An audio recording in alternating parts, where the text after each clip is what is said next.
ಆನೆ, ಕರಡಿ, ಜಿಂಕೆ ಮತ್ತು ಮೊಲ ಪ್ರತಿದಿನ ನಡೆದಾಡುತ್ತಾ ಮಾತನಾಡುತ್ತಿದ್ದವು.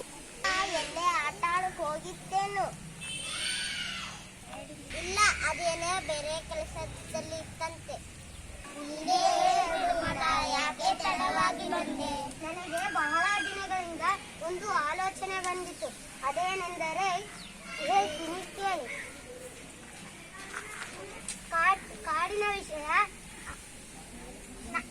ಮನುಷ್ಯರಿಗೆ ತಿಳಿಯುತ್ತದೆ, ಆದರೆ ನಮಗೆ ನಾಡಿನ ವಿಷಯ ತಿಳಿಯುವುದಿಲ್ಲ. ಎಲ್ಲ ವಿಷಯ ತಿಳಿಯುತ್ತಿದ್ದರೆ ಎಷ್ಟು ಚಂದ ಇತ್ತು ಅಲ್ವಾ? ನೀನು ಹೇಳುವ ಮಾತು ನಿಜಾನೇ. ನಾನು ಈಗಲೇ ನಾಡಿಗೆ ಹೋಗಿ ಅಲ್ಲಿ ನಡೆಯುವ ವಿಷಯ ತಿಳಿದು ಬರಲೇ? ಅಲ್ಲಿಗೆ ಹೋಗಿ ತರೋದಲ್ಲ, ನಮ್ಮ ಬಳಿಯೇ ವಿಷಯ ಬರಬೇಕು. ಅದು ಹೇಗೆ ಸಾಧ್ಯ?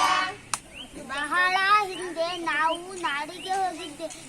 ಅಲ್ಲಿ ಒಬ್ಬ ಹುಡುಗ ಒಬ್ಬ ಮನುಷ್ಯ ಕಿವಿಯಲ್ಲಿ ಪೆಟ್ಟಿಗೆ ಹಿಡಿದು ಮಾತನಾಡೋದು ನೋಡಿದ್ದೆ. ಹೌದಾ? ಮತ್ತು ಟಿವಿ, ಸಮೂಹ ಮಾಧ್ಯಮದ ಸಾಧನಗಳು ವಿಷಯದಲ್ಲಿ ಎಲ್ಲೋ ಮಾತನಾಡುತ್ತಿದ್ದು ಕೇಳಿಸಿತ್ತು. ಟಿವಿ ಮಾತನಾಡುವವರು ಕಾಣಿಸುತ್ತಾರೆ. ಹೌದಾ?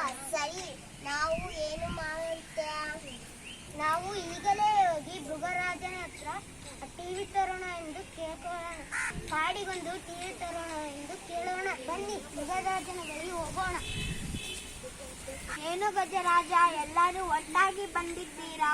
ಮೃಗರಾಜ, ಅದು ಟಿವಿಯಲ್ಲಿ ಆಟ, ಪಾಠ, ಸಂಗೀತ, ನಾಟಕ, ಚಲನಚಿತ್ರ ಎಲ್ಲವೂ ಬರುತ್ತವೆ. ನಾವು ಮನುಷ್ಯರ ಹಾಗೆ ನಾಡಿನ ವಿಷಯ ಎಲ್ಲ ತಿಳಿಯಬಹುದೇ? ಆಗಲಿ.